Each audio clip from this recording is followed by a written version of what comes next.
Hey everybody, welcome back to Actual Leigh. We are continuing the conversation with Kris from last week. If you check out the description of the episode, either this one or last week, there are some links there that we discussed, as well as a link to Kris's website. So if you'd like to know more about what she does, check it out.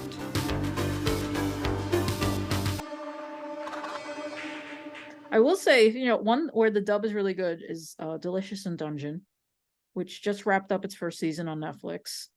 I don't know if you heard about it or anything, because I saw some trailers, but that I haven't. yeah, because like for me, it's funny. Is like I go on Instagram and all I see is Delicious in Dungeon fan art. Like it's like, oh, I know you watch this show, so here's all the fan art in the world. But that one is super fun, and like the dub is really good. And I mean, I'll be honest, like part of it is the one of the characters is voiced by the YouTuber Pros D.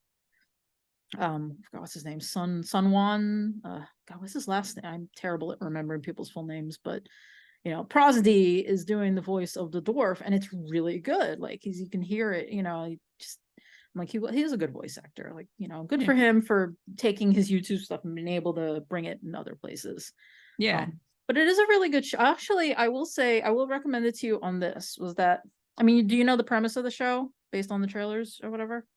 Yeah.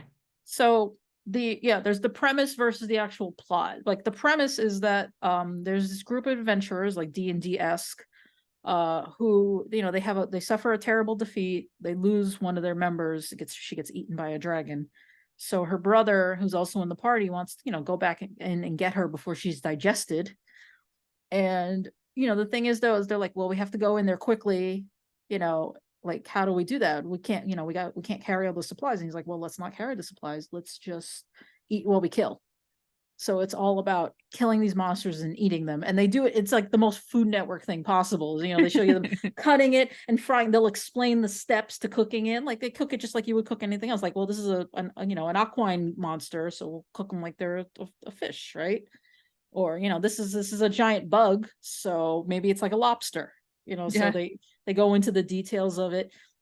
And like the main character is definitely into it. I mean, one, he's going to do it no matter what because he wants to save his sister, but apparently that's been his secret dream, to just eat monsters. And everyone's just so judgy about it. I've noticed that on the show, because like even the other party, like, I don't want to do that, that's gross. And he's like, well, we have no choice.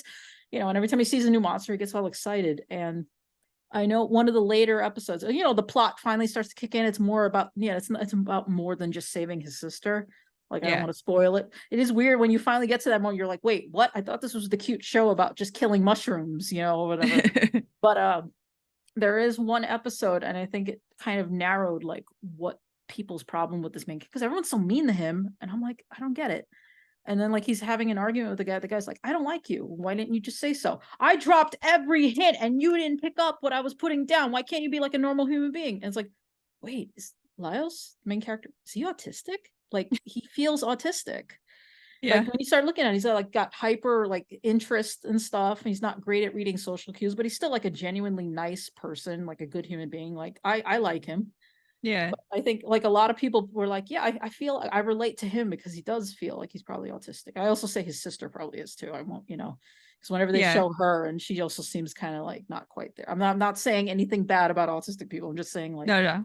It's those little traits that you tend to like, notice. And it's like, these characters might be like that. And that's kind of why I do recommend it, is just like you might relate to Laios, even as everyone's like, you suck and I hate you. And I'm like, no, he's a nice person. Leave him alone. Those are always the characters that I end up liking, or I never like the popular characters or whatever. It's always like, but so it's interesting that in that show, we'll just say the awkward character is the main character, because a lot of times the awkward character is not the main character. They're like off to the side, and I'm like, those end up being the characters I'm most interested in.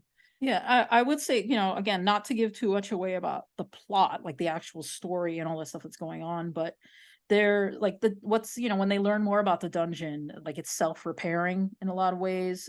Anybody who dies in it can be resurrected, but that's not true if you leave the dungeon. Like there's all these interesting rules about it. And the thing is, they say there is a dungeon lord. There is someone who is directing all of this magic to like do what it's doing. And they, you know, there's a story. They said whoever reaches the bottom level, you know, will probably become the new dungeon lord. And someone always says, I don't want a guy like that becoming the dungeon lord. I was like, damn, why? He's like a nice person, you know, and he genuinely loves being in the dungeon. Why wouldn't he be a good dungeon lord? And it's because, you know, it is very much like some neurotypicals don't quite understand, and they choose, I'll say choose, to get to be angry about it instead of just letting Yeah. it roll off of them. And that's the feeling I get from this character. I'm like, why don't just let it go, dude? Like, Yeah. Like sometimes like when someone is different in a certain way, people fail to see all the humanity in them because they're so fixated on, which to me is like it's it's that person, the neurotypical person's issue, really. It's not even the fault of the person that's different in that case, because it, I don't know. I don't get it's the double empathy problem basically. yeah. Um I mean, but yeah, the show is interesting because, you know, there's other members of the party, because like there's the elf cleric. I think she's a cleric, or either a white mage. I don't remember what class you would give her, but she's just there because like the sister is her friend. Otherwise, she's like, I can't stand this guy and I hate him. She freaks out and everything. Like, honestly, if you watch it, you will probably hate her for a while. I'm just like, oh my God. I'll say, oh my God, bitch, just chill the fuck out already. Yes, they're gonna make you eat a goddamn basilisk. Get over it already, you know? food is food. Yeah, food is food. And like there's they call him a, oh my God, what is he called? A half foot, which is basically their way of saying halfling, you know, which is the way of saying hobbit. And Mhm. he's like, he's the rogue, the thief, you know, and he's just there because he wants to get paid. And I'm like, I can respect that at least. You know, and then like the other character is a dwarf who's not part of the original party. He bumps into them in the dungeon and he's like, wait, did I hear someone say they wanted to eat a monster? You know? And the thing is, it's very sweet because like that guy, you know, he reads more as, you know, I would say maybe neurotypical or whatever, but you know, he's very empathetic. I'm not saying autistic, but you know, that's his thing is like, I just want to make sure people eat. That's his obsession. He likes feeding people. And so he Yeah. meets this dude and he's just like, it's instant friendship. They're like, hey, we got the same interest. Yay. You know, it's very cute. And Yeah. that's what I think. It's a very wholesome show. I've been trying to get my mom to watch it because I'm like, no, Mom, you know, you enjoy it. She goes, that sounds kind of weird and maybe dumb. And my aunt went, I don't know, but it kind of makes sense. Like my aunt, I thought, I wasn't expecting my aunt to say that. She goes, yeah, but what would you eat if you were like deep in a dungeon? Wouldn't you run out of food? Wouldn't that like, Yeah. I'm sure you could eat some of them, you know? So I'm like, see, Yeah. I can see which characters each of you would be in there. My mom would be the screaming elf, would be like, no, and my aunt would be like, yeah, I'll try it. Yeah. Yeah. Yeah, I actually am gonna my son DMs and like plays a lot of D&D actually, but he's starting a new campaign soon and he invited me to join it. And I haven't started making my character yet. I need him to tell me when it's gonna start because I need a deadline or I won't do the thing. But I haven't decided what I'm gonna be. Last character I made was like a goblin, but I didn't really get to play it much because the the mix of personalities in the campaign were not. I thought when I invited people in that it was going to work out better than it was, but everybody just got mad at each other, and I was like, this is not Yeah. what I expected. Yeah. The more I role play, like I mean, I role played in, you know, well, I LARPed in high school. Don't hold it against me. Uh, but you know, like doing more tabletop, I do it once a month at this bar arcade here in Brooklyn called Wonderville, which is different from Barcade. I think you may or may not have been to Barcade. I don't know. I think they might have one I in San went to Francisco. one that was Doctor Who themed. That was Yeah. Oh yeah, we went to the way station, which closed. I don't remember if it was a pandemic closure or they might have been right before the pandemic. Either way, it's fine, whatever. I don't need it. No, there's a bar. I mean, there are the barcades, which are like, you know, it's a chain. They have, you know, arcade machines, and everything. And that's pretty well known. But Wonderville is different because they actually build their own arcade machines like oh from scratch. They actually machine out the pieces, put together the electronics, and they get like these weird indie games to play on them. And, you know, usually it's people in New York, you know, so it's very local, you know, it's very artisanal, you know. yeah, that's really Um, cool though. yeah, no, if you ever, you know, visit New York again, we'll definitely go. Like, I like that place so much. Like, everyone's super sweet. Like, I'll even be like, sorry, I don't have any money to buy drinks today. And they're like, yeah, I don't care. Because Yeah, they do need money. They are hurting for money, but they're at least they're not like other business owners where they seem to blame the customer. They're just like, no, it's cool, it's fine. Yeah. But they have, they have they do a lot of, there's a lot of electronic dance music stuff at night, which I would not go to because I'd probably have a panic attack in a crowded room, Yeah. but I go for, they have game jams, 2 hour game jams, just make a game in 2 hours, and people usually overscope. And I'm like, no, no, no, man, you got 2 hours. Just make a shit post. Just shit post your little heart out. It'll be fine. And then it's always the third Sunday of every month. They have, one of the patrons started up a thing called, Saison Zero. It was supposed to be D&D, but then Wizard of the Coast, made everybody mad last year. So now it's just whatever we feel like running. So Yeah. we've run like Monster of the Week. We've run Troika a bunch of times. No, we've never done Wander Home, but we've done Mouse Ritter, just, so I have to create a new character on the fly, like every month. And it's usually just like pick one thing. And, but yeah, no, I mean, you're going back to your point, when you're saying like games don't always mesh together. And I feel like that happens a lot. Like you might come up with a cool, concept. You're like, oh, I'm going to play a mermaid, who can like talk to fish, kind of like Aquaman. And then you find out the game is set in a desert. Yeah. I hate that. I'm like, you're not letting the players shine, like that kind of stuff. And then when you have, personality mission, conflicts. The last game we played, I did kind of have a problem with that because there's another player who annoys the hell out of me. But I try to be polite. It's like not his fault, whatever. I see him once a month. Again, you can choose to be annoyed, to be permanently mad about something, or you can just let it roll off. But then in the middle of the game, like my character, we were playing dinosaurs, and apparently I was a lizard herder. Like I had a bunch of little lizards that I was like, like sheep. And I also had some big ones, and he had a bunch of dragonflies, and they were like, oh, we might need a distraction. I said, you know what? I can probably use my lizards to make a distraction. And this would play go, oh, I'll do a distraction too. And we both rolled really badly. So what ended up happening is his dragonflies ate my lizards. And I was like, you know what? Oh, no. I'm going to take my cane and I'm going to beat him over the head. And they're like, wait, what? And I said, no, my character would be super mad about this. Like I am annoyed at him as a player, but in character, this makes perfect sense. I am going to try to kill him now because my little baby lizards got eaten. And they're like, yeah, you guys just failed the mission. I said, I don't care. I do not care. I am role playing here. But that was, I mean, it was kind of like the weird meshing. Like the two didn't play off each other very well. Like, I'm like, yeah. There was a guy that when I used to play role play, like in my teens, that he and I did not, we always had issues. It didn't matter what game we were playing. Like he would always like try to push my buttons. So, and he also made really bad decisions. Like he was like a mage. We were in the middle of a ship in the middle of sea of dust. And we're like trying to, like something happened and we were like stuck. And he fired fireballs in the bottom of the ship and set the ship on fire. And then, then we have to figure out how to save ourselves while the ship is literally like, burning. And he would do stuff like that all the time. We would be like, don't do that. And he would do whatever he wanted anyway. So he was just kind of like pissed everyone off. But I warned him one time. I was like, if you do the thing that you say that you're doing, I'm going to roll to kill your character. Like, because my character had already warned him and said, if you take this book from me, I'm going to get it back by any means necessary. That is consistent to my character. And he did it anyways. And I warned him like, out a game, just, and then I rolled a 20, like, so he was dead. And then he was mad. He didn't want to play with me anymore. He's like, and I'm like, you were warned. Is consistent for my character. She is brutal. Like, you didn't listen. I would say the number one thing, like you can play with different personality types, but the one, like people who are fundamentally immature and take things personally are the one type of player I would say just avoid at all costs, because definitely.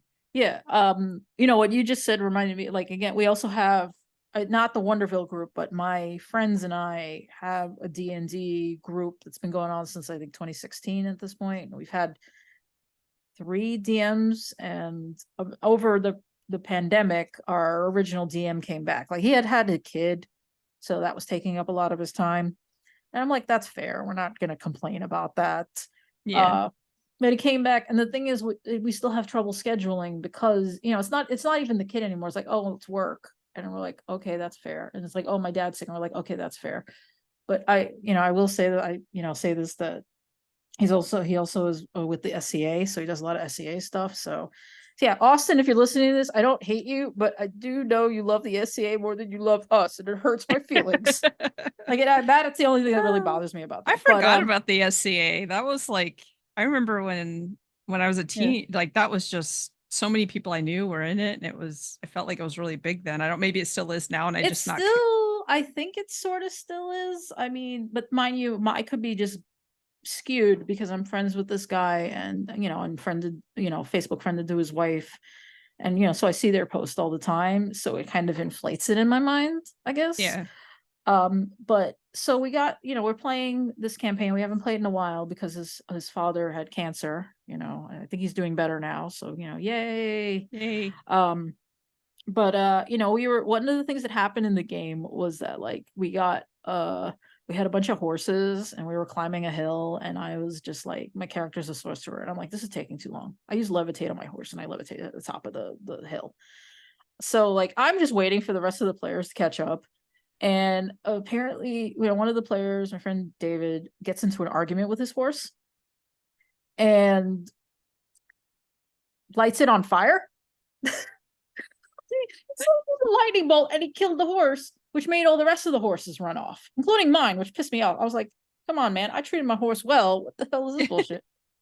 And the DM decided to turn that into the storyline, is that my horse, having now known the power of flight and who knew what was now possible, went off and became like I forget the name of the species, but it was like a demon horse. It's in one of the D&D books. Yeah. And that demon horse has been making our lives miserable ever since. So like, anytime something happens, we're all like, yeah, we'd be fine if it weren't for David. And there was one time when he was like, we were in Discord, and he's like, should I leave the room, because it sounds like you guys are plotting to kill me? And I said, are you planning the meta game? And he goes, no. And I said, then listen to how we're going to kill you.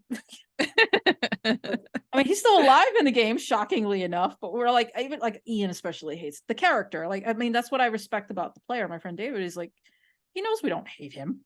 Hate his Yeah. character. Yeah. And the fact that he's still alive, honestly, is a miracle, because like, like in game, I know Ian's character has been charged with killing him, and I'm like, when is that gonna happen? Like, that's yeah. Like a It's long running inside story kind of thing. Yeah, it Or is the inside long running joke. thing. Because like, yeah, we're like, oh, apparently the demon horse created a fascist empire, and now we need to take down the fascist empire. It just keeps like unfolding into this like richer and richer story. Yeah, and I think it's actually kind of fun. I don't hate it. I'm a little annoyed because sometimes, because like the horse will be like, hello, mother. And I think I have to have a talk with Austin and be like, can we not do that? Because it's actually creeping me out now. Like, I don't need a horse calling me mom. There's so much wrong with that. Yeah. But yeah, I would hope we get to play again. And if not, I mean, I do want to get to my friends. Maybe I'll run a game for them. I still get D&D books from Wizards of the Coast. Like, even they know I'm freelance and I haven't written about D&D in years now. Still get the Yeah. books. So thanks, guys. That's cool. Yeah, I got one today, so I'm a little happy. It is very beautiful too. So, but yeah, I'm thinking I should probably use all this stuff at some point, maybe. Yeah. Instead, like, with Stay Zone Zero, I've run some games. Like, I ran Dialect, which is this game about creating a language. It's not competitive. Nobody's going to start a fight. You don't kill anything. It gives you like the seeds for creating the civilization, and then you kind of have to work out what happens to it. So the game we played, the game I ran was like, okay, so we're like a moon colony that's been cut off. Like, we haven't gotten any new shipments in a while. Communications are down. Like, we have no idea what's going on. It's like, that's part of the game, is that usually it's an isolated colony, and that's how you end up with new language, new words. So we had words like off crate meant like a shipment that came in when it wasn't supposed to. So that ended up, thing into like to mean something unexpected, like, oh, that's really off crate, so we had words like that. That's people cool. people really enjoyed it. I was really happy. Everybody really got into it, and they were just like joking and using all the little slang words we came up with. So yeah. I honestly, like, I don't play a lot of games because I feel like I have a really hard time staying focused with games. And so if there isn't like enough like engagement, or there's too much waiting, or or if there's like too many little details, like my ADHD makes it just really hard for me to, so I have tended to like shy away from games because I feel like I'm not very good at them. And I'm trying to be a little more I guess open-minded to just doing it and then seeing if maybe I can just get better at it. Like Yeah. instead of being like, oh, I can't do it. But like my son had Terraforming Mars and he brought that over and we played that and I ended up like just loving it enough that I would just go online and play it, like because they had an online version and I just play it by myself because it's so much fun. Yeah, I'm glad to hear Um, that. I would say if you're sometimes worried that a game is like too much, because like D&D can be kind of complicated. There's a lot of shit in there. We play a lot of Powered by the Apocalypse games where, I think you might only have like 3 stats and all the rolls are basically 2d6s, and that actually made life so much easier. I was like, oh good, it doesn't take that long to learn this new system. Like I don't have to worry. I can yeah. focus on the story. I can focus on like creating weird quirks for my character. That's one of my favorite things, is like give them a stupid name and like something weird in their history. Hmm. Yeah, I know I created a few that were weird. Like I remember naming one of my characters like Rooster just because I thought it was funny. Yeah. Or like I one of the games we played, the running joke, I said, yeah, nobody remembers my character's name, so they always mispronounce it. So it actually created a great role play moment because like at the end, like my character had to go and like not sacrifice, but she thinks I was gonna go out on a boat and like distract the giant monster who's supposed to be fighting. And like one of the characters like, be safe, Sylvia. And I was like, oh my even in out of character, even like the person, Kris was like, wait, what? Oh my God. That actually like touched my heart. I was like, that's role playing. Like you knew exactly when that needed to drop. And that, I thought that was very good. Yeah, that Yeah. was Monster of the Week. I really enjoyed that because I was like, it made me feel like a badass because like my character was like, I'm gonna cast this freezing spell and freeze the monster. And then one of the other players was like, yeah, I'm gonna go get my rocket launcher. And the DM was like, I mean, I guess you could have that. And he's like, no, no, no, dude, it's on my character sheet. I have it. So yeah, we froze it and then blew it up. It was great. Nice. Yeah. And it snowed monster. Yeah, it was a little messy, but yeah. Yeah. We had fun for the most part. But yeah, that was cool. That was like what shows you like when it can really shine. And like I want people to feel either cool, or fat, or into. I want them to be interested, but I want people feeling good when they leave a role playing game. Like, Yeah. and then Yeah, that makes sense. like we talked about some of the things that go wrong, and you're like, you don't feel good after that. And I don't mind having some bad things happen in a role playing game, but I at least want the player to feel like, one, they have agency in the game, that they have power over their actions. And I don't want people feeling like shit. Well, for starters, Yeah. people who feel like shit don't role play well. So Yeah. yeah, which is Yeah, why that they have makes sense. they have now, there's things like safety tools, so you can ask people like what are your squicks, basically, like what do you not want mentioned in this game. And and people are pretty reasonable. Like sometimes I'll admit I have like those weird things. I'm like, man, you really are a bunch of snowflakes. People are complaining with, but like so far it's been pretty, nobody's asking for anything really crazy. Like Yeah. my personal, when I say lines and veils, where basically a line is something you do not have in the game in any way, shape, or form.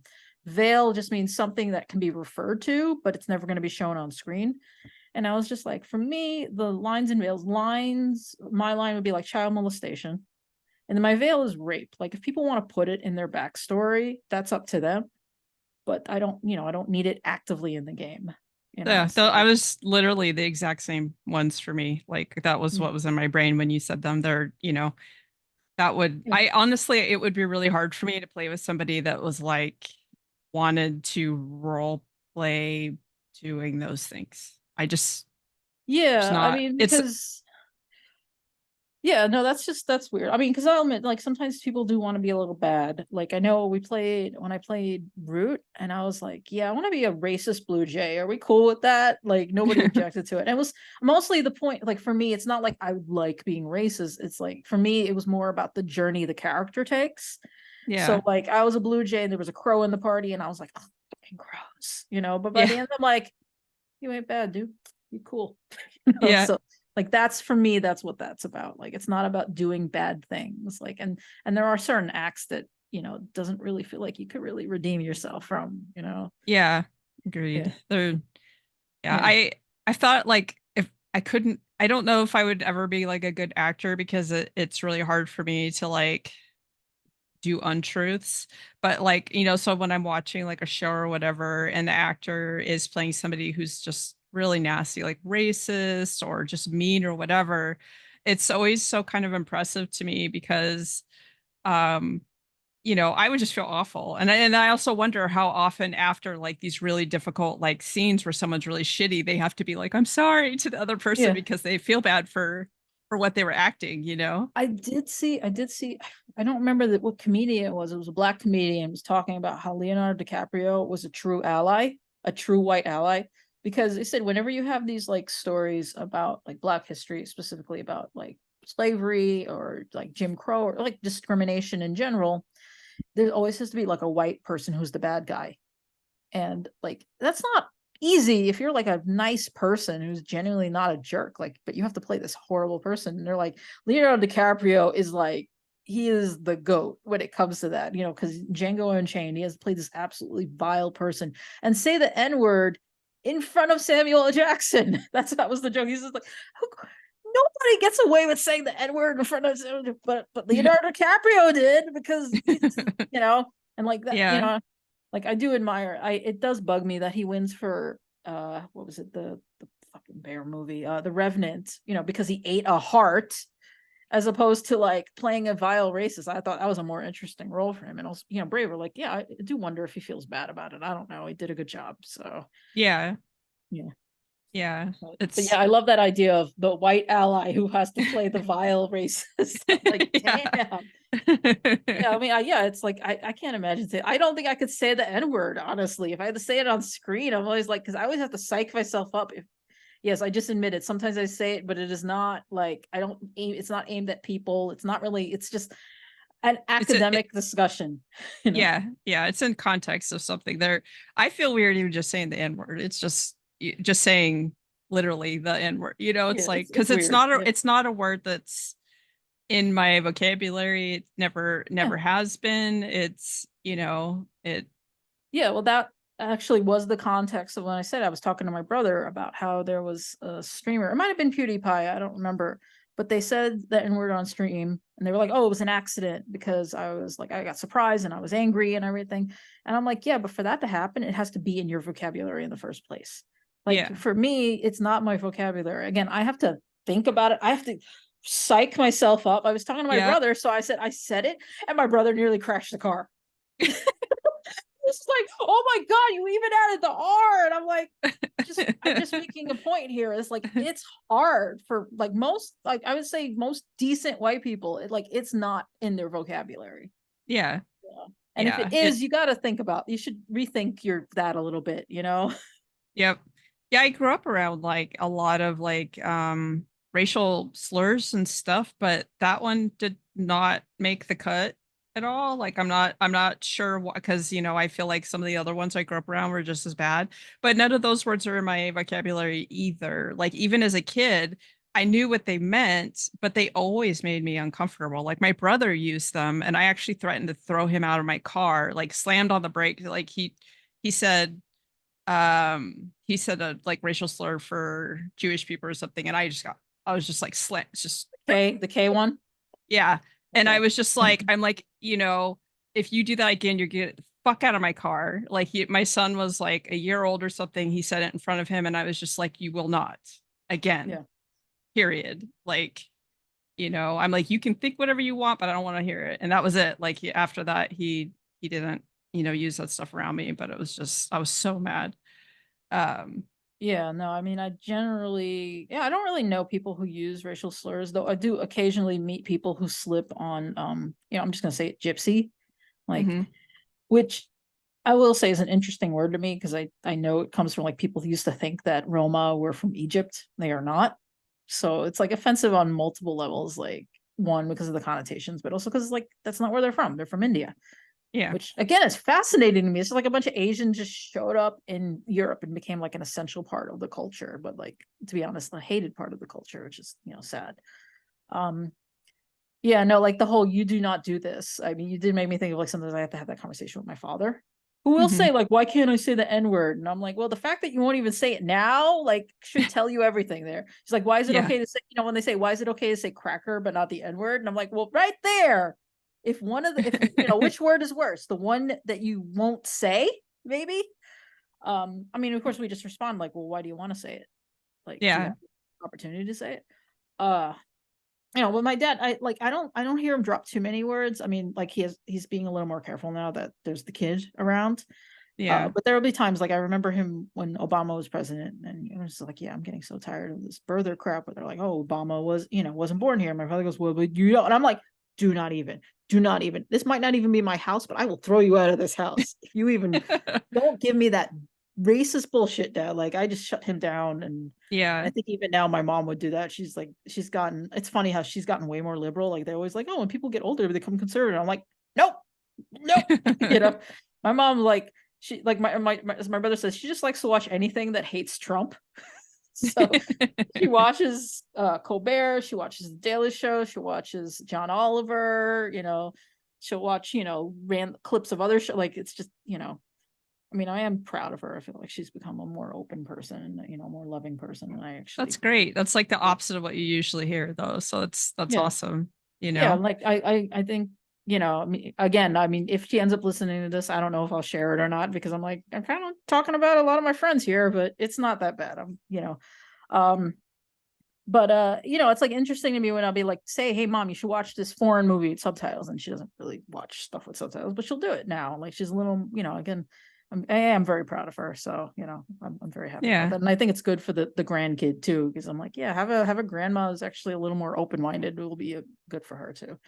Yeah. definitely. Yeah, it's Yeah. probably good for her brain too, because it means that she's learning. And that's such a like big part of like aging gracefully is when you're learning and using your brain, and in the when people go more conservative, they tend to do the opposite where they're shutting down and becoming Yeah. more rigid and, you know, Yeah, that's where um, dementia comes from. I mean, they still don't have like the silver bullet for knowing what dementia is, but they still say it's definitely like you can stave it off by, keeping your mind busy, doing puzzles, but yeah, being open-minded is definitely part of that, because you're introducing new ideas and, letting your brain, mull over things, conservative, you're yeah, just letting things, double down.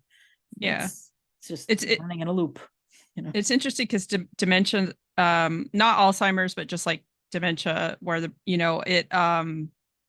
it's sort of a self-fulfilling prophecy in cultures that view old people as irrelevant, because if you think that way about getting older, you become that way as you get older. And in cultures where older people remain a part of the family, remain a part of society, remain active, the dementia numbers are significantly lower because of that. And I think it's interesting. Like we need a cultural shift to Yeah, help with that. I mean, I think aging has been on everybody's minds this week ever since that debate. It's only the first debate. I'm not, gonna predict, gloom and doom. But it's interesting to me that everybody's like, these guys are too old. And meanwhile, like Dick Van Dyke is out there getting Emmy nominations and dancing on desk. And it's because the man just never stopped. He just kept working and doing things. And I'm like really happy, and I'm going to be super sad when we finally lose him, because he's like Yeah. 95. Holy crap. When I Yeah. think he was when he was in the Mary Poppins Returns, like he couldn't jump off the desk, but he still was tap dancing on the desk. I was like, that's really impressive for like a man of his age. Like, damn. Yeah. Yeah. It's I know I have all these health issues and I'm not doing a lot now, but it's still like my hope and the way that I think about myself that I'm just gonna become more and more active as I get older, and I'm gonna do more because I just want that's what I want for myself, is just to keep doing until I'm dropped basically. And yeah, I didn't watch the debate. I don't care about that stuff at all because I don't know. We I don't see have Paul. much. Yeah, we don't have much Yeah, of a choice at this point. It's like the yeah, fascist or, you know, mostly what we already have. Like, yeah. And I just think like at this point, most of that is just distraction. It's like people feeling like they have a say when the system is locked in already, and it's like we're not focusing on the real issues. And if I think about that too much, I get really frustrated. So then I just kind of go, Well, I mean, the And thing is, as I get older, I mean, I'm not really, really political. I know some people are deep into it, but I mean, I am at least becoming more aware of how like local issues definitely matter, and you need to get involved with those, and those trickle up yeah, weirdly enough. Um, did my volume change? Because I sound louder to myself all of a sudden. yeah, a little Uh, bit, but yeah, I don't yeah, know what happened. I didn't touch anything. Oh yeah, now it's going down already. Uh, but yeah, no, like local stuff definitely I think is worth it because like you look here in New York, I don't know how attuned you are, like how much they've mentioned it, but we were supposed to implement congestion pricing yesterday for Midtown and downtown Manhattan, basically Manhattan south of, I want to say 96th Street, I think it is. Mhm. And that law was passed in 2019. It's a law. It's not just a suggestion. It's not just, oh, it needs to be nice. Like, no, it's a freaking law. And then they did environmental reviews, they did public comment periods, and I wrote a letter to the public comment, and I was like, no, I want this. And like, even like when I take a cab, I want this, even if I have to pay more. I mean, technically it's a business ride, so it's business expense, but yeah, like, getting stuck in traffic sucks. Getting almost hit by cars all the time sucks. The air in Manhattan sucks. Like, I want this to go away. And the thing is now, the governor was just like, nah, I'm not going to enforce it. So now I've just been writing regular letters because well, it also happened in New York recently was that they were going to cut the budget again, and they were going to cut the library budget, even though library budget is like a tiny fraction of total budget. And they finally reversed that, and they said, oh my God, bullying works, because people have been relentless with like letters and calls and emails. And I mean, I liked, was it the NYPL I think had a thing. It's like, please restore the library budget so it can stop making memes about restoring the library budget, which I thought was good. Yeah, but they did that, so now we all have to work on congestion pricing because they're like, oh no, people don't want it. And I'm like, yes, yes, yes, we do. And it's just mostly because they got sued so many times. And like the governor's like, well, it means people don't like it. I'm like, New Jersey people don't like it. Who gives a shit about New Jersey? New Jersey's not your freaking problem, lady. That's the part that makes me angry. She's like, oh, I went into a diner and everybody was thanking me. And it's like the diner across the street from Grand Central Terminal. I'm like, so you mean a tourist diner? That's a tourist diner. Those aren't real New Yorkers. Go to a bodega and like ask people. I get, most. So yeah, yeah, like that, the on the ground stuff can help, and I'm hoping that we can yeah, get that reversed. If there's any kind of a class action lawsuit, I will get in on that, because I'm like, again, we need this so badly. We need the money from it. That's been the thing that's making everyone freak out. They're like, that money was supposed to fund like new elevators for a bunch of stations, and yeah, repair on a lot of things, and buy us some new buses. And now we're not going to have that. So enjoy your shitty buses, New Yorkers, because Kathy Hochul hates your guts. yeah. Yeah. Yeah, I make sure to vote on local stuff, and I don't pay attention to it until it's time to vote, and then I go do a bunch of reading and stuff. So I don't put a lot of time into it, but I do make sure that I understand things so I can vote locally. And I usually do the presidential stuff too. I just, Yeah. I I'm mean, in California. My vote doesn't matter like at yeah. all. I mean, New Yorker here, our presidential votes also don't matter. I mean, I do my best in the primary. I come out for the primary, and then it never goes the way I want it to go. So I'm just like, okay, I tried, Yeah. whatever. Uh, Yeah. I also applied. This was 2 years ago now. I applied to be on the community board. Uh, and they were like, well, do you always go to the meetings? I said, I don't have time for the meetings. I've never been to a meeting. I mean, but I was like, hey, but that's not necessarily a bad thing, because there are a lot of people who don't have time for that. So I would be representative of, like, let's be honest, normal New Yorkers who don't, know anything about their community board. Yeah, but apparently that counted against me. They're like, yeah, you should just go to more community board meetings. I'm like, okay. I mean, it's very, like, you talk about entrenched. Yeah. And because I was like, hey, you should do this and this. Like we talk about, everybody's like, I can't find parking. And I'm like, you know what? We also have, like, we can't find parking, and we also have a lot of insurance fraud. People who have out of state plates, even though they live in New York. And I said, how about we restrict parking on some streets to just New York plates? And like everyone I've mentioned, they're like, wait, that would probably work. And I'm like, it would. Somebody freaking do it already. Like, I mean, just, oh man. Yeah, I think I would be good in government, but the problem is it's a popularity contest, and I'm too weird. I feel that. Yeah. Yeah. I mean, That's that's like, why, yeah, yeah. that's why I voted. I mean, to be honest, like a lot of people hate Hillary Clinton. I said, no, no, no. I just see a freaking nerd. She's just a huge nerd. Like everybody said, she's terrible at campaigning, but you just put her in front of a desk. She just does the work. We all Yeah. feel that pain when you're like, nobody likes you, but you can do the job. Yep. And, I saw that. I voted for her. It doesn't mean anything because it's a popularity contest. Yeah. Yeah. So Women are not, we're, this country's not ready to vote for women yet. yeah, I mean, I don't want to talk. I mean, we probably should wrap up soon. Not that I don't love talking to you. Yeah, no, I'm just aware of the time, and I'm like, oh, it's been a while.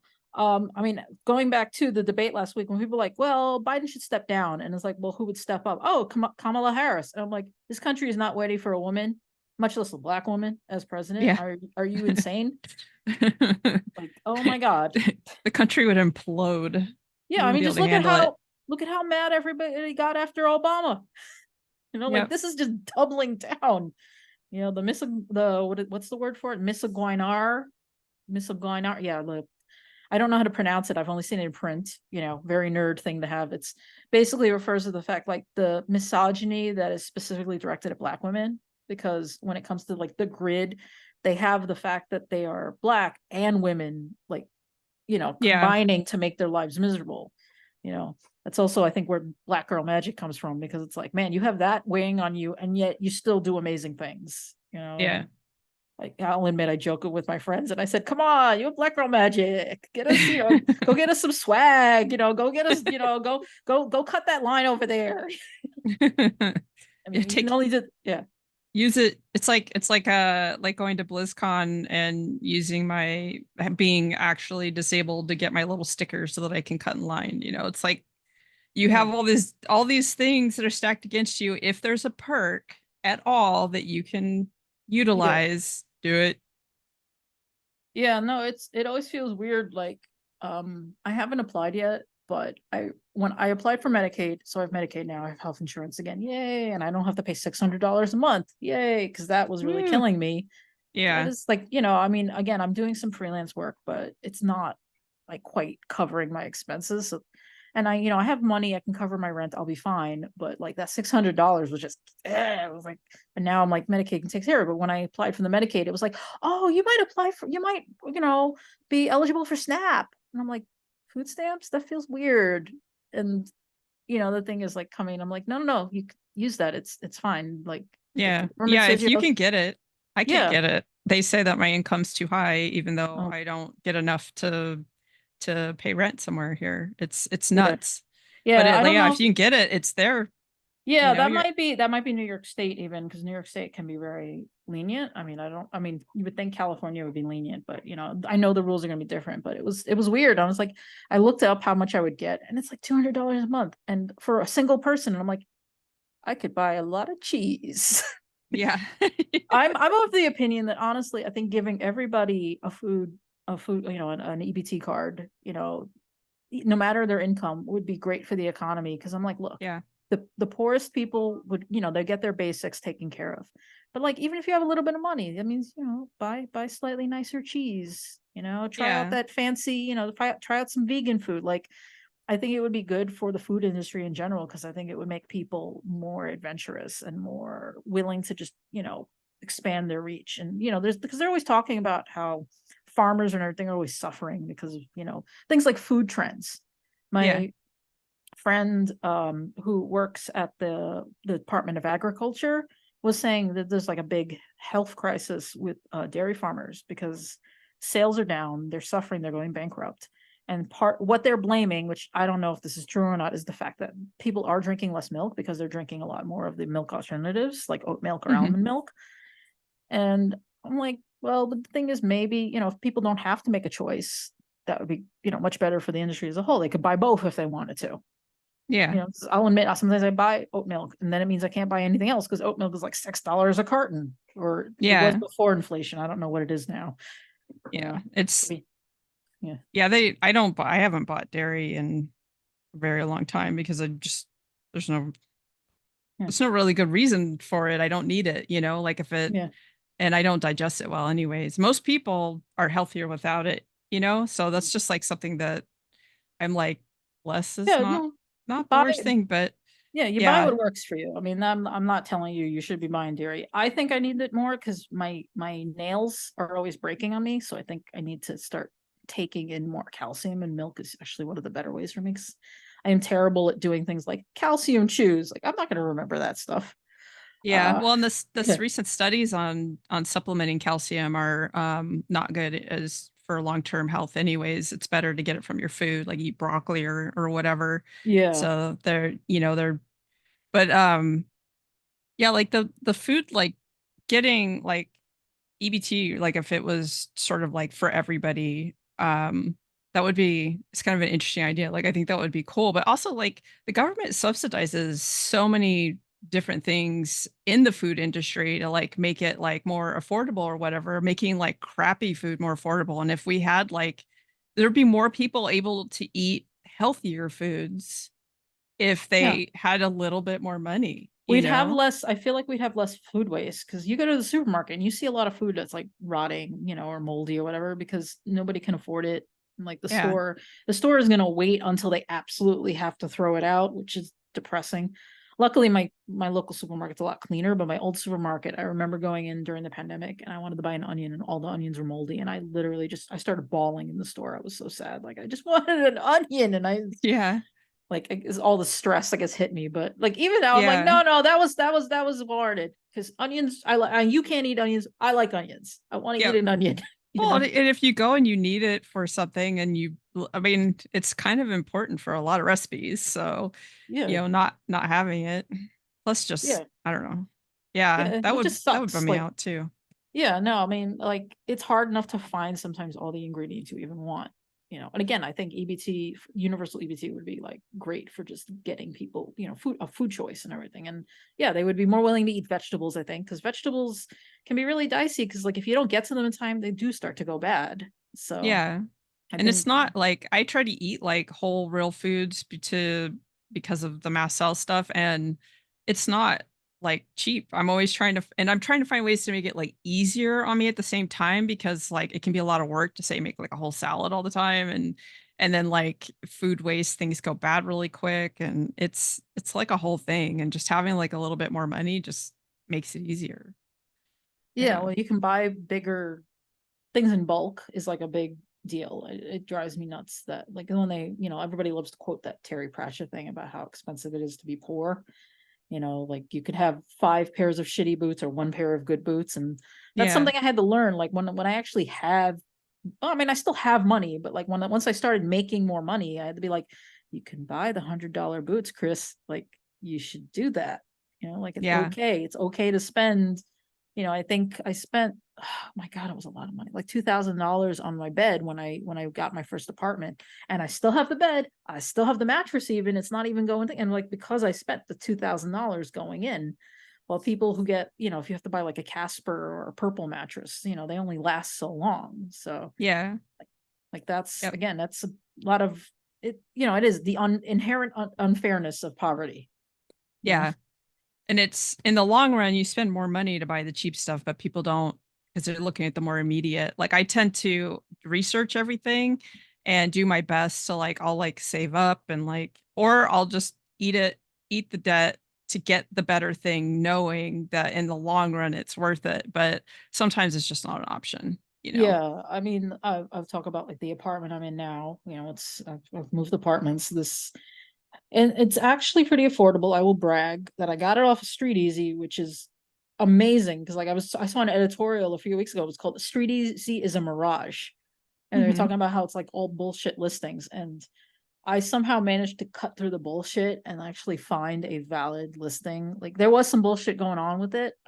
Maybe for another time because it will actually take a while to explain all of this, but like I cut through it. But I had to pay a huge broker's fee, which sucked, especially when, Yeah. I'm sort of unemployed, like I'm just handing over to this dude like $6,000, $7,000. But the thing is, I know that over the long run, the rent I'm saving from like my old place, which used to be like my rent when I moved in 2008, it was $1,275 for the 2 bedroom. And by the time I left, I was paying, I think, 2150, which is kind of ridiculous for that apartment. But then they wanted to raise it to 2450, and I was like, yeah, Yeah. this building sucks. The elevator breaks once a week at this point, And they were like, "Oh, we're so sorry. Sorry to see you go." I'm like, "No, you're not." Yeah. And mind you, like the person who moved in after me has already moved out. And because Ian actually checks, I don't know why, he just was looking, and he saw the apartment. He's like, "Yeah, now they're charging 2,700 for it." And I'm Wow. like, "You've seen that apartment? That apartment's shit. It's not 2,700." Yeah. This apartment is bigger, even though it's a 1 bedroom. It is way bigger. I have a balcony. I have the floors are actually nice. They're like parquet-ish. I don't know, Hmm. the with crosshatch. And I'm paying 2050, I think. Or is it Yeah. 2070? It's 2070. And I'm like, that's pretty good. And I'm near the park, I'm near the cemetery. I love it. And Yeah. but again, I had to eat like that huge upfront cross to get it. And and I know Yeah. that's not an option that's available to everybody, because everybody's like, "Oh my God, who did you murder to get this apartment?" I'm like, "I didn't murder anybody, but yeah, you don't want to see the check I had to write up Yeah. front, you know. You had to give some cheese. Yeah. I'm just worried that when my lease is up, I hope they're not going to raise it that much. But I mean, there are a bunch of people who have lived in this building for ages, so I'm going to assume that the landlord is not an asshole. Like Yeah. he doesn't throw people out. I did have, I mean, yeah, this is again, I don't want to go into the long story of everything that happened, but one of the things is like, because I'm freelance, I don't have like, consistent income. I don't have, like I have some invoices and they're like barely anything. And so I was just like, "Here's my bank statement, just take the bank statement." And he like everything was going between the realtor and the building owner. And eventually the building owner just like called me on the phone. And he's like, "Yeah, well, you don't have like a full-time job. Like, what the hell?" And I was like, "Look, I had a full-time job. Things went quickly south. It was not great. But I would not have quit that job if I didn't have money saved up to take care of myself." And he actually went, "You sound like you have your shit together." Yeah. And I got the apartment. I was like, "Wow, that's like, I feel like that's like a big compliment to me." I was like, "That's the nicest thing." It Some random, is. I was like, Yeah. "Look, like, look, I get that I don't, like, it bugs me that they base it more on like whether or not you have a job sometimes." And I'm like, not everybody has a 9 to 5 job. Like, the thing Yeah. is, can they present you the money right now? Like, that should be the only thing. And that's another thing I think that does keep people in poverty, like making it so hard for them to be like, "Oh, I need all of this paperwork," and it's not Yeah. relevant, because for all you know, like somebody could have a full-time job and then they could lose it the week after they move in, for all you know. Right. Yeah. The place that we're in now, basically we were trying to get into other places and got like just blanket denied from an entire list because my last landlord said a bunch of shit that wasn't true about me, and so they went, "Nope, sorry." And I was like, "Well, I can get a letter from an attorney and everything," and they're like, "No, you're no longer up for consideration." And so the place that we're in now was literally the only place left that had availability that we applied at, and she didn't even check my references. Like, she looked at like the bank account info, and then she said she saw my explanation for what happened with the last landlord and my attention to detail and my concern for like mold and just how much I obviously cared about the environment I lived in. And she was like, "Yeah, that's, you sound like you'll be a great tenant." And that was enough for her, you know. And I like that because it made me feel like more comfortable about moving in here, because it's a little bit not the nicest area, because it just felt like she cared more about the person than the check, in a way, you know what I'm saying? It's Yeah, like, I mean, I think a lot of landlords don't think about the people. I'm like, no, a good tenant is worth way more than like, I mean, do you want some kid from like Ohio whose parents are footing the bill, or do you want somebody who's like been in the neighborhood for years? Maybe you even know them, or like you have like, you shop at the same stores. Like, it's much safer for you to go with certain types of people. I'm not saying that kids from Ohio shouldn't be moving to New York, though maybe they shouldn't. But but I'm like, I hate that because it's like, "Oh, well, you just wrote me this giant check," instead of looking at like, I mean, that was the other thing that the super said to me. He's like, "Oh, not the super, but the building owner." He said, "Oh, the super seems to like you." And the super likes me mostly, I think. I don't know for sure. He also retired. I mean, he lives in the building, but I don't see him as often.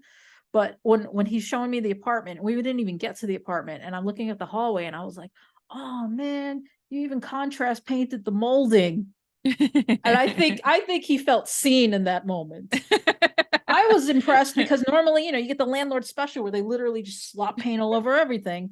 But I'm Yep. like, no, man, this is a well kept building. Like I can tell because you contrast paint. You painted the molding like it's like a chocolatey brown instead of white. And I'm like, it looks Yeah. nice. That's Like how I it is think, in here too. They like it's an old building, but they've taken care of it. The paint job is good. Like, they upgraded lights and and it's you yeah. can tell that, they put that attention to detail. And I feel like that's the good, it goes far. Yeah, no, definitely you can tell. Oh, you can tell if they're going to be a good landlord or not based on whether, again, if they care about the building or not. Yeah. I mean, the inside of this building looks great. Today I did run into the new super, and I told him, I'm like, oh yeah, you said you got to fix the wall, and he's like, he had forgotten. I'm like, okay, fair enough. There's like 80 apartments here. But he came in and like he's like, okay, what else? What else is broken in this apartment? He actually was making like a list, and basically the inside of the building's fine, but he was like, yeah, the brick is kind of crumbling on the outside. Like I do feel like, I mean, he didn't say it, but I'm like, I wouldn't be surprised if someday it just kind of falls off. Because like, well, when we had some big rainstorms this year, and it was water was just gushing in. And Yeah. I know there's not much he can do about that because he's supposed to really just do the inside, and they need to actually hire workers and put up scaffolding to fix the outside. Yeah, that's But, like a whole thing. yeah, I get it. I'm not like mad about that. It's just I know I get, especially when the weather's this bad, like you don't know if you're gonna have time to finish that work. Like that's Right. also, kind of dicey for them. So Yeah. yeah, I hope he comes in and I need some new paint. Need some paints too. Yeah. Yeah. So Cool. that's, yeah, I mean, again, it'll be a while before I visit you or you visit me again, but it would be nice at some point. Yeah, that would I be. I do want to make some trips out there since I haven't been since 2014 at this point, which is a bummer. Um, that's when people ask me, they're like, how have you survived this long without having a full-time job? And I'm like, well, look, what is my biggest expense aside of rent? Travel. If I don't Yeah. travel, I'm saving a lot of money, but now I'm starting Yeah. to kind of really miss it. So I Yeah. did, yeah, I did do a like a budget travel thing where I was like, I want to go to Washington, D.C. I'm gonna go down there and come back in one day. Mind you, that's like a 5 hour ride. So I took a 4 Yeah. a.m. bus. Like I roll in like before 9, and I went and got breakfast, and then I went to the National Museum of African American History, and then I went to the National Museum of just American history. You know, I guess white American history if you want to be snarky that way.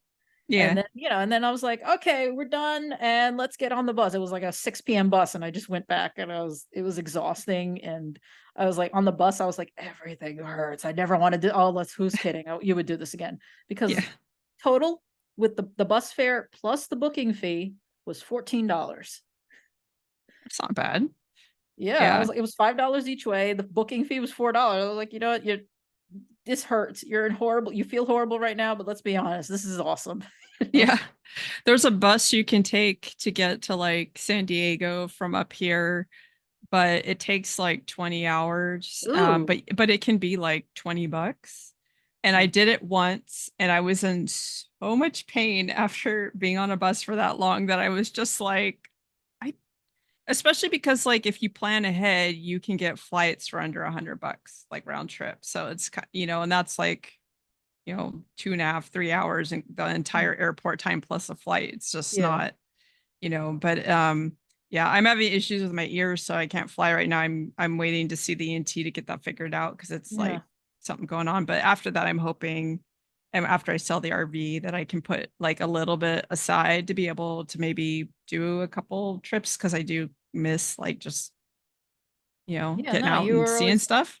I always knew you as a person who's probably seen more of the country than I have, you know, and you've seen Thailand, and I've never been to Thailand. So, Yeah, I spent 6 weeks in Southeast Asia, yeah. 2006, which was cool. And Yeah, I do miss, again, I miss traveling. I want to get back to Europe because, like, I honestly, I was doing a checklist. I was like, how many countries have I been to? It wasn't something I tried to do. It was just, I think, on my first trip, like by myself. And I kept seeing signs. I was in Copenhagen. I kept seeing signs like, "Oh, trains to Sweden." And I was like, "Wait, how far is that?" And I checked, and it's like a 40-minute ride. And I was like, "Wait, wait, wait. I can get to another country in the time it would take me to go to Coney Island if I were in Brooklyn. Are you kidding me?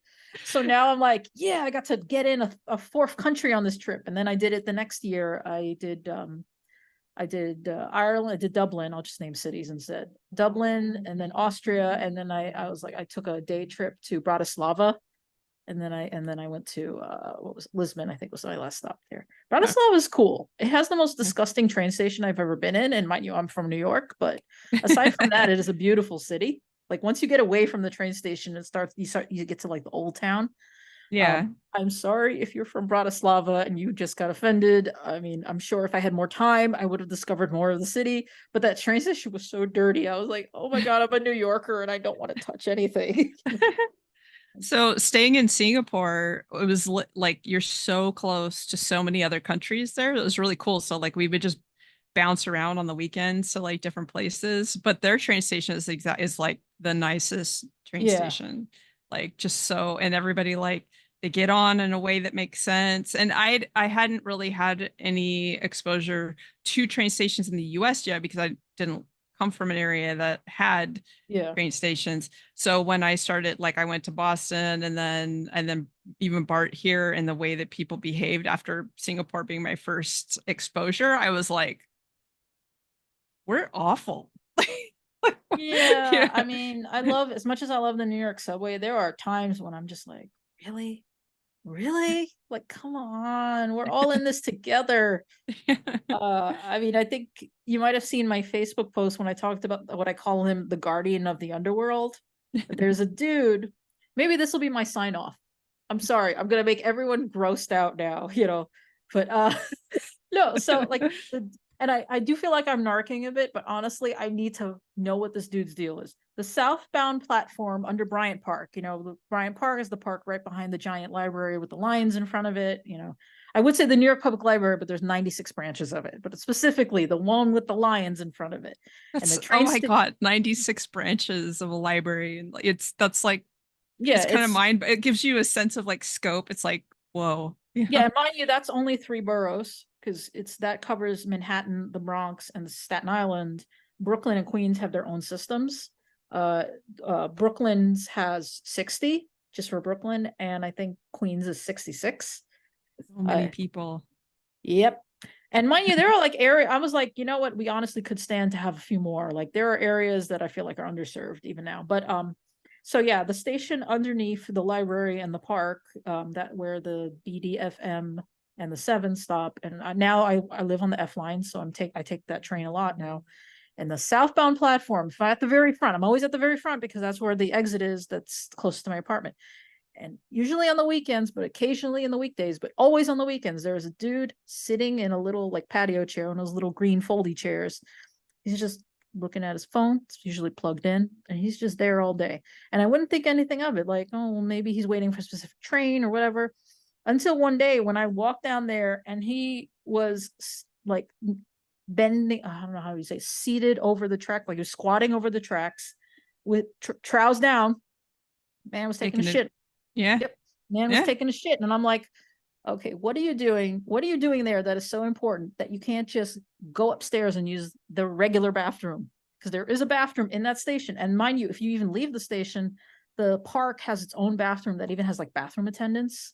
And it's like they have like opera music that they pipe in, like classical music or opera music, has like flower. Like it's the nicest bathroom in New York. And I'm like, you could literally just go upstairs and use the really nice bathroom. But no, this man has some kind of job where he is not allowed to leave that spot, even to take a shit. That's why I call him the guardian of the underworld. I don't know. It's a good title. But yeah, yeah, you gotta like what I have questions. Yeah, because it's that only he can answer. Like yeah, because he's not, I mean, he could be homeless, but he has no stuff. Like, if he was seated there all day and there were like bags next to him, I'm like, okay, he's a homeless dude and that's his spot. Like, yeah, get used to that. San Francisco's like that, New York's like that. No, it's just a dude, usually in the winter, he's got like a parka on and he's plugged his phone into the thing. He's got a cell phone. So he can afford that much. And I'm like, I don't know what your goal is. And I just realized this light is flickering. But that's like, I'm sorry if Goody's grossed out, but it was like, I was like, I need to know this man's deal. And I don't like, I could ask him, but one, I don't want to like find out the mystery. I don't want to actually resolve the mystery because it'd probably be disappointment. And Yeah. also, like, for all I know, he could get mad about it because maybe he's like a drug dealer, and I'm like, I don't want to, I don't need to get mad. Or he could just fixate on you where it becomes uncomfortable every time you're there or something. Yeah, and no, I just ignore him, he ignores me, and I just post I just make posts on Facebook going, what is this guy's deal? Does anyone know? The guardian of the underworld. I mean, when I saw him, I thought it was just weekends, but I think it was during New York Comic Con. I saw him even on Thursday and Friday. I was like, what's going on? Why are you here? Yeah. Huh. Yeah. I mean, I'm sure it's probably just like a drug thing. It's usually a drug thing, but for all I know, it could be like Neverwhere. I don't know. Neverwhere. Forgot about that. Yeah. Good story. Yeah. Came out a while ago now. It's so weird to think we're like a lot of the things in the 90s are 30 years ago. And I'm like, ooh. Yeah, that's true. Cool. Well, I guess we can wrap it up. I'm glad that we got this finally happened, and I was actually nervous, like, because we haven't talked in so long. So I was. I hope. I mean, we talk about nerd. I'm like, I hope I wasn't too much of a nerd or too talkative. No, I had fun, and that's ultimately what mattered. Yeah. If other people will listen and they'll have a good time because we did. So that's my theory. I am told I am very articulate and erudite, if that's how it's pronounced. So, I mean, I enjoy being on podcasts. I'm always like, come on, have me on your podcast. So I'm glad you invited me. Thank you so much. Yeah. Well, we'll do it again in the future. I like to always have people come back in a few months or whatever. So, and and if you have any like links or anything you want me to add to the description, let me know and I'll add them. And I would just say, like, read the plaque, probably in Netflix. I mean, you could link to my work, but I don't really give a shit. I just put it on LinkedIn. That's what LinkedIn is. LinkedIn, I mean, again, I'm not trying to make this conversation go on too long. LinkedIn, apparently people are treating it like a normal social network and posting like personal shit on there now and some people say it's because every other social network is literally that shitty. Yeah, I could see that, but LinkedIn's I actually forgot about it and logged in a couple weeks ago, and there's like people had messaged me like years ago and I never saw it because I don't use it, but I was like, maybe I should start posting some of like my podcast stuff there or something. I don't know. You could give it a shot if people are posting about their divorces now on LinkedIn. Yeah, in my shop I add new items. I don't know. I mean, give it a shot. You actually get a lot of feedback. Like, I'm really shocked when I post something and I get like 400 likes and I'm like, wait, what? I don't even have 400 people who follow me. It's because it's very good at like propagating the post throughout your networks. So I made a post about how I got rejected from a job because I didn't speak English well enough. And that actually blew up. It was AI. It was an AI testing how well I spoke. And it was like, hey, you speak English bad. And I'm like, excuse me, Mr. Robot. Like, okay, whatever, your loss. Yeah. So I get to talk to you instead. Yeah, well, that's better. I want to talk to actual humans. Yeah. Not the robot. Yeah. Cool. All right. Well. Bye. Bye. Thumbs. Whatever that Korean thing is where they go like this. Yeah, they do it on TikTok too. Yeah. The hearts. Yeah, that's what it is, right? I was like, hearts. There we go. Okay. So have a good night. I mean, the sun is still out for you, so enjoy it. Yep. Yeah. Okay. Bye. Bye-bye.